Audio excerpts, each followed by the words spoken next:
could Native Americans predict severe storms without barometers, satellites, or weather maps? Living in complete harmony with nature for thousands of years, they learned to read signs that modern humans have long ceased to notice. For them, the sky, the wind, and even the smoke from a fire were an open book full of accurate predictions.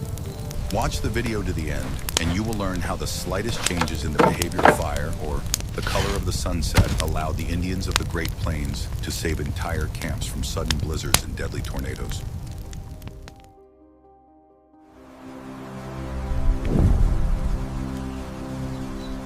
What if I told you that everything we have been taught about weather is only a small part of the knowledge possessed by ancient peoples?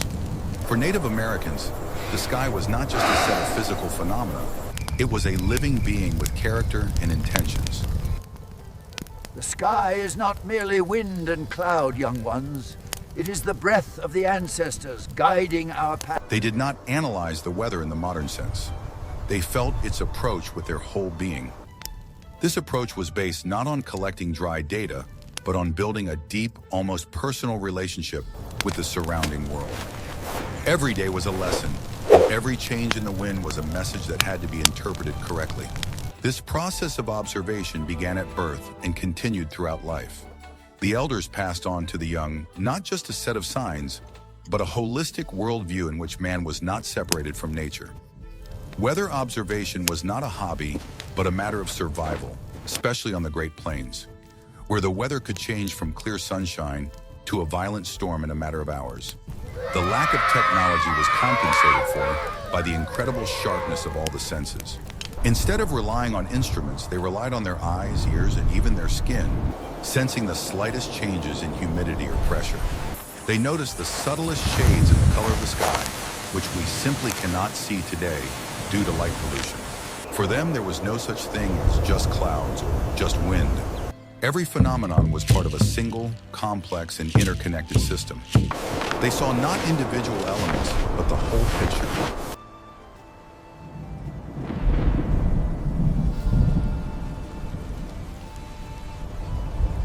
This perception of the world allowed them to grasp patterns that escape our attention. Modern meteorology is good at forecasting several days ahead, but it often misses local, momentary changes. The Indians, on the other hand, were masters of short-term but vitally important forecasts. The storm will start in an hour. The hail will fall east of here. There will be a severe frost at night. The weather holds sway over their fate. The hunt would be futile today. This knowledge was not abstract, but practical. It determined whether it was worth going hunting today, whether it was necessary to reinforce the teepees or drive the horses to a safe lowland. It was a science refined over thousands of years of trial and error, where the price of a mistake could be life itself. They did not just look at the sky, they read it as we read the news. Restoring this connection, at least on an intellectual level, allows us to take a fresh look at the wisdom of these peoples. They proved that the most perfect tool for understanding the world is the human being himself, with his attentive gaze and open mind. We would be very interested to hear your point of view. What do you think about this way of interacting with the world? Write about it in the comments, and don't forget to subscribe to our channel.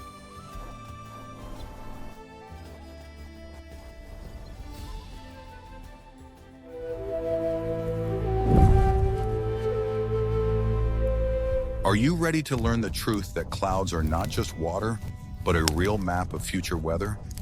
For the Indians of the Great Plains, where the sky stretches from horizon to horizon, clouds were the main source of information. They distinguished between dozens of types, each of which told its own story. The very first harbingers of change were tall, thin, feathery clouds resembling horsetails. They appear 48 hours before the arrival of a warm front, bringing prolonged rain or snow. Cumulus clouds were completely different in nature, dense, white, and cotton-like. As long as they were small and sparse, they predicted good, clear weather.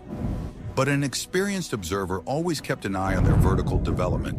If by noon these clouds began to grow upward, turning into tall towers, it was a sure sign of an impending thunderstorm.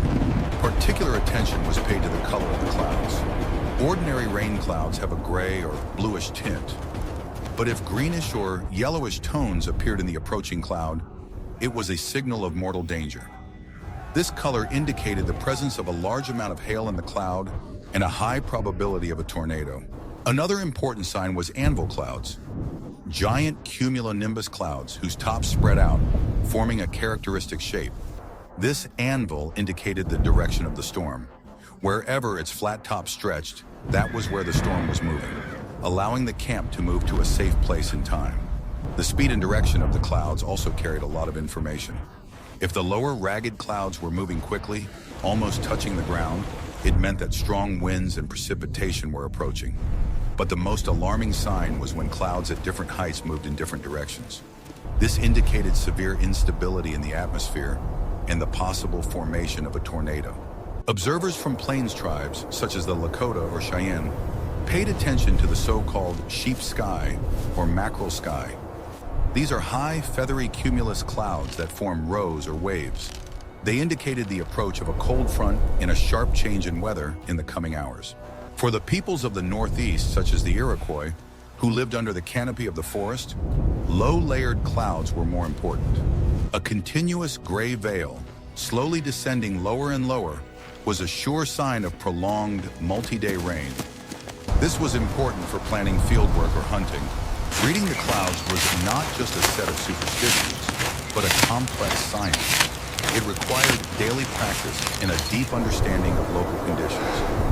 But what if I told you that the sky gave even more accurate clues than the clouds themselves? In the next chapter, we'll talk about how the sun and moon warned of storms.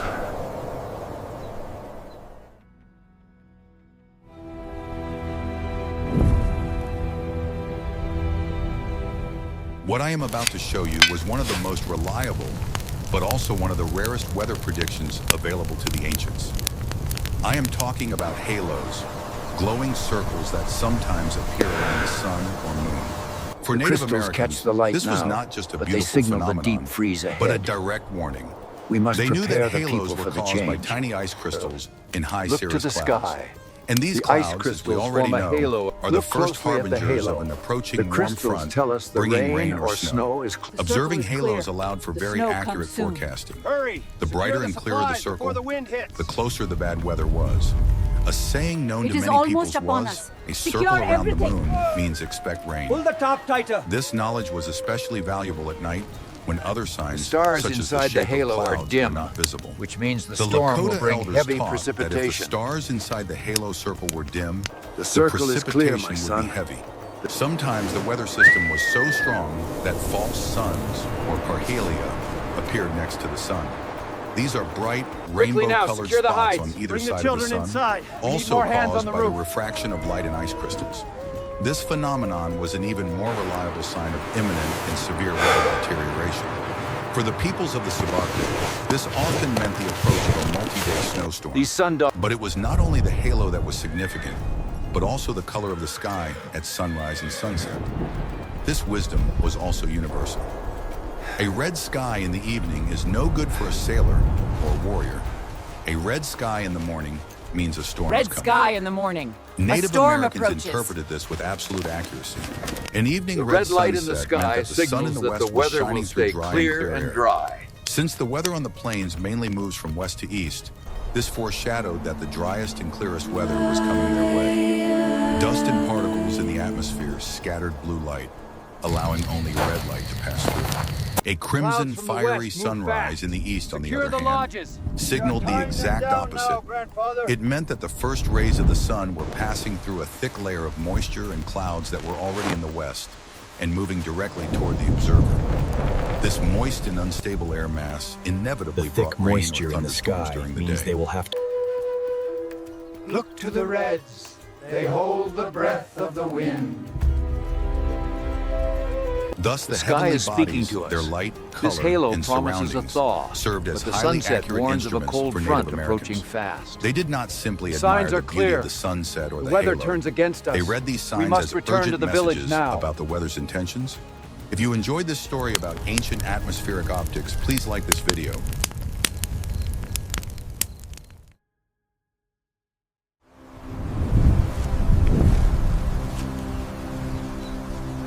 What if I showed you how to listen to the wind and you began to understand what it was saying? For peoples living in open spaces, such as the Great Plains, the wind was a constant companion and a vital source of information. But they didn't just feel its power, they analyzed its direction, sound, smell, and character. The first and most important rule is to watch for changes in direction. In most of North America, the weather moves from west to east. As long as the wind blew from its usual direction, for example from the west or southwest, the weather remained predictable. But as soon as the wind suddenly changed direction, especially if it started blowing from the north or east, it was a warning sign.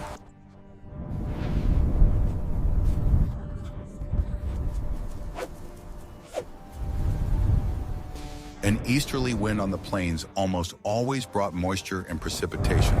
The strength of the wind was also important, but more important was the nature of its change. If the wind gradually increased during the day, it was a normal phenomenon associated with the daytime warming of the earth. But if, after a calm, a sharp, gusty squall suddenly blew in, it was a sign of an approaching front or thunderstorm. Such gusts often occurred at the boundary between two different air masses. Native Americans literally listened to the wind.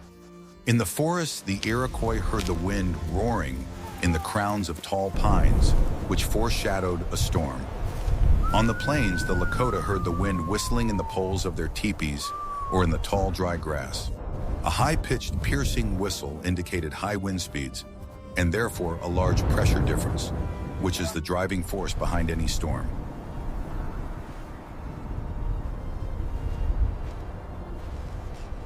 One of the most subtle but reliable signs was the smell carried by the wind. An experienced observer could smell rain from many kilometers away, the characteristic aroma of damp earth and plants, called petrichor. Before a storm, there was often a sharp, clean smell of ozone in the air, produced by distant lightning. If the wind carried the smell of dust, it was particularly alarming. This could mean the approach of a dry line, a front separating the dry air of the deserts from the moist air of the prairies. The collision of these masses often produced the most violent storms and tornadoes. In subarctic regions, the sharp smell of snow in the air was an equally reliable sign. Attention was also paid to dust devils, or dust devils. These small tornadoes dancing across the prairie on a hot day were harmless in themselves. However, they indicated severe instability in the lower layers of the atmosphere. A large number of such whirlwinds indicated that the air had all the energy necessary to form a real thunderstorm. Do you think modern humans, finding themselves on the prairie, would be able to understand these complex signals? But there was another equally important indicator available to everyone. In the next chapter, you will learn how an ordinary campfire could serve as a highly accurate barometer.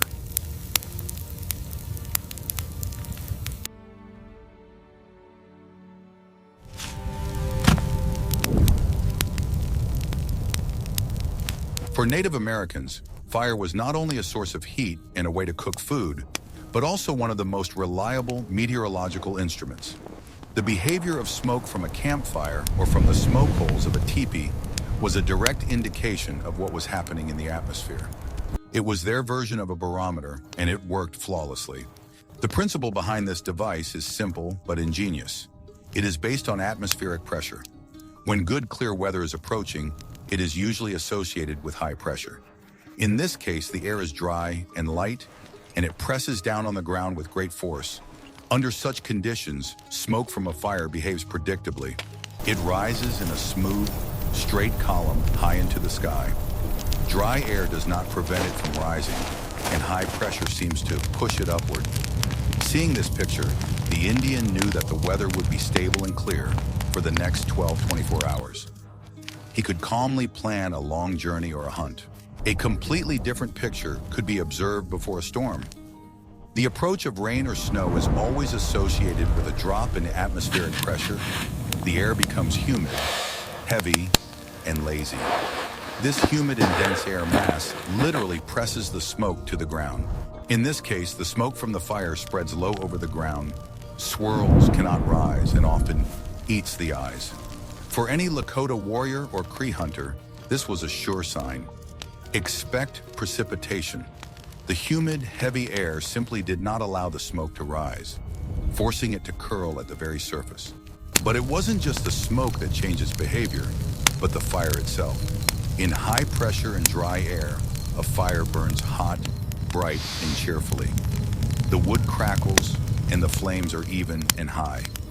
This indicated that there was a lot of oxygen and little moisture in the air, which also confirmed the forecast of good weather.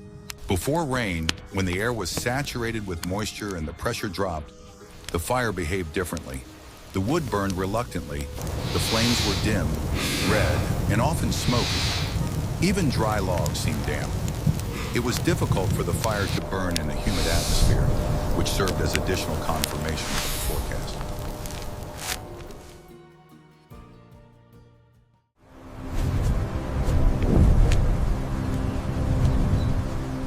Guess what the main secret of a typical teepee was, besides being a home? Native American dwellings were themselves tools for observing the weather. Their design was not just a tribute to tradition, but a brilliant engineering solution, refined over centuries and perfectly adapted to harsh conditions. Take, for example, the teepee of the Great Plains tribes. Its conical shape made it incredibly resistant to the strong winds of the prairies. The winds simply flowed around it, encountering little resistance. But the main weather station was the two smoke vents, or ears, at the top. These vents, controlled by special poles, were not just for ventilation. Their main task was to respond to the wind. The position of the vents was always adjusted according to the direction and strength of the wind to create draft and remove smoke outside, preventing it from filling the dwelling. The person responsible for the valves had to constantly monitor the slightest changes in the wind. If the wind changed direction, the valves were immediately rearranged. Thus, the teepee was not just a shelter, but an active participant in a dialogue with the weather, requiring constant attention. The sound made by the wind hitting the stretched bison hides was also an indicator. A steady hum meant stable wind, but sharp clapping sounds like blows foreshadowed gusty, squally weather. At night, without leaving the teepee, it was possible to hear the approach of a storm.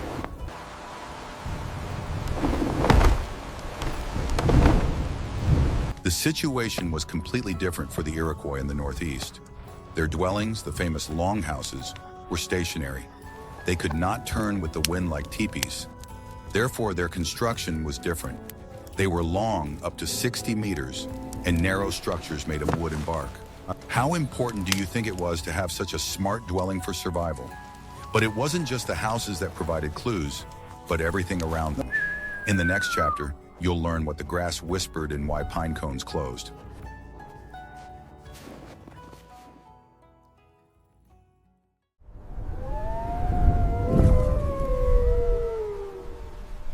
For peoples whose lives were inextricably linked to the land, plants were as reliable weather forecasters as clouds. They knew how to read the weather from the slightest changes in the behavior of grass, leaves, and even pine cones. On the Great Plains, covered by an ocean of grass, this was one of the most obvious indicators. By observing how the wind passed over the prairie, it was possible to determine not only its strength, but also its nature. If the grass swayed in smooth, long waves, this indicated a stable, laminar airflow. The weather would most likely remain the same. It was a completely different matter if sudden, chaotic whirlwinds ran across the grass, or if it bent to the ground under sharp, downward gusts. This indicated turbulence and instability in the atmosphere. Such grass dances were a sure sign of an approaching thunderstorm. In the forested areas of the Northeast and subarctic, people watch the trees. Many deciduous trees, such as maple, poplar, or alder, have leaves that are lighter in color on the underside than on the top. Before rain, when the humidity rises, the leaves become more flexible. The wind, which often picks up before a storm and blows upward, easily turns these leaves over. When the forest suddenly turned gray, showing its light undersides, it was one of the surest signs that rain was on the way. Coniferous trees were also excellent indicators. Subarctic peoples, such as the Cree, knew that if pine and spruce cones closed their scales tightly, rain was coming. Pine cones are designed to open in dry weather to release their seeds. When humidity increases, the scales absorb moisture and close, protecting the seeds from dampness. This simple but ingenious natural mechanism was a living hygrometer, a moisture meter. It was enough to look at the cones lying on the ground or hanging from the branches to understand how saturated the air was with moisture.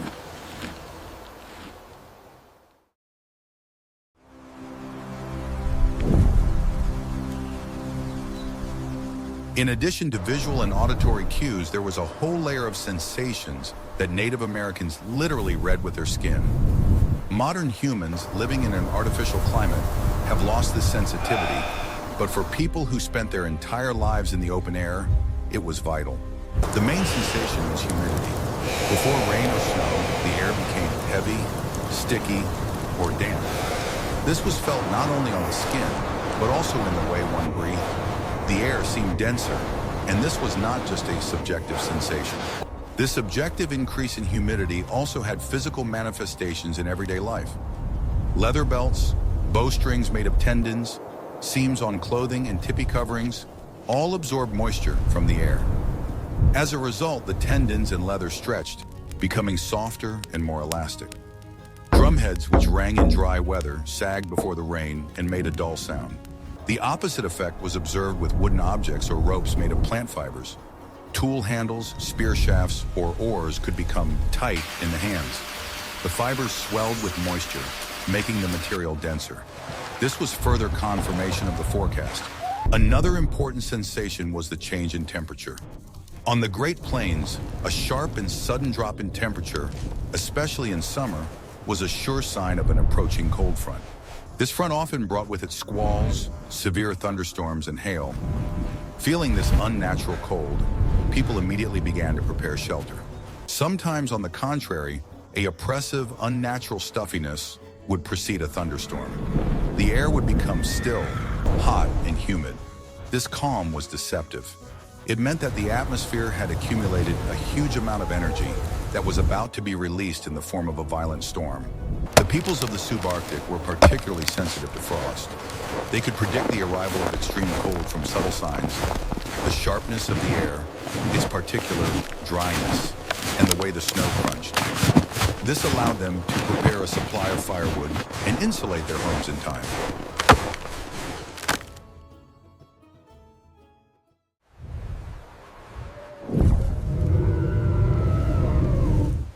One of the most surprising and subtle ways of predicting the weather was by observing sound. Native Americans knew that sound travels differently in different weather conditions. This knowledge, based on the laws of acoustics, served as another reliable tool for them. The principle here is the same as with smoke: atmospheric pressure and humidity. In clear, dry weather, the air is relatively uniform.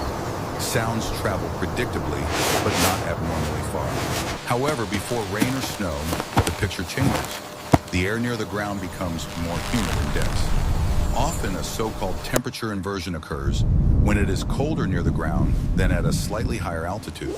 Such a layered and dense atmosphere acts as a sound channel. As a result, sounds that would not be audible on a normal day suddenly become clear and distinct. An experienced observer in a camp could suddenly hear the sound of a distant waterfall that was usually indistinguishable.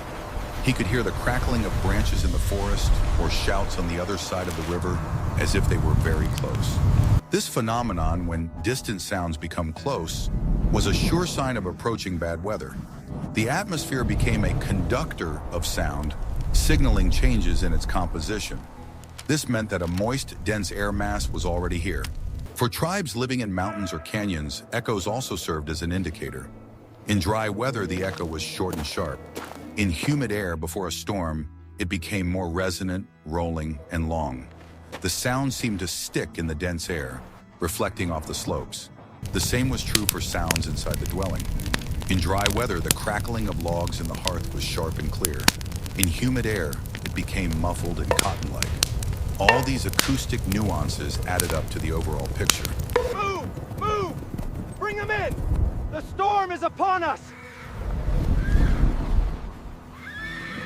On the Great Plains, where distances are vast, this method was especially valuable. Hearing an unusually distinct sound, such as the clatter of hooves from a distant herd, a warrior knew that the weather was changing. This could give him a few hours' advantage to find shelter.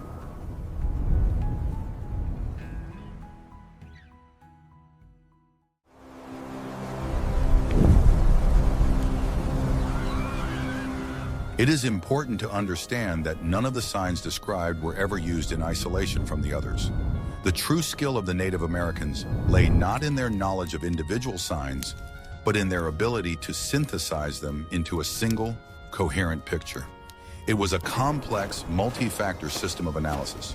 An observer might notice a high halo around the sun in the morning. This was the first signal. Attention, changes are possible in a day. He did not jump to conclusions, but continued to observe. By noon, he saw that the clouds were beginning to thicken and the wind blowing from the west was gradually shifting to the south. By evening, he was watching the sunset. If it was pale and watery, it confirmed the forecast. Then he listened to the sounds. The distant rumbling in the forest became clearer. He lit a fire and saw that the smoke, instead of rising, was beginning to press down on the ground. And finally, he felt it on his skin. The air became sticky and stuffy. Putting all these signs together, the halo, the clouds, the wind, the sunset, the sound, the smoke, and the humidity, he could say with absolute certainty, there will be a severe thunderstorm with hail tonight. Each individual sign could have been a coincidence, but their combination was irrefutable proof. This system of knowledge was not magic or mysticism. It was pure empirical science, based on thousands of years of daily, meticulous observation. It was a science in which there was no room for error because the price of error was too high. Knowledge was passed down from generation to generation, from elders to the young. From an early age, children were taught to look at the world with open eyes, notice details, and compare facts. Their school was nature itself, and their exam was survival. The emphasis in this science varied from region to region. In the plains, the main focus was on reading the clouds and wind to predict tornadoes. Among the Iroquois in the forests, it was observing plants and smells. Among the peoples of the subarctic, it was accurately predicting frosts and blizzards by the color of the sky and the behavior of smoke.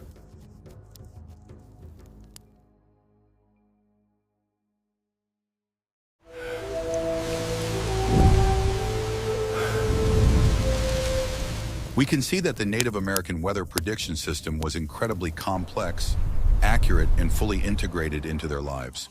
They read the sky, wind, fire, and earth with a perspicacity that seems almost supernatural to us. In fact, it was not magic, but the highest form of attentiveness and deep understanding of the world. What do you think about these ancient methods? Which of the observation systems, cloud reading, smoke behavior, or acoustic signs, did you find most ingenious? Suggest topics for future videos you would like to see on our channel in the comments. And don't forget to subscribe so you don't miss out on new research about the life and wisdom of indigenous peoples. What do you find most ingenious in our way of predicting the weather? The clouds, the fire, or the sound of the wind?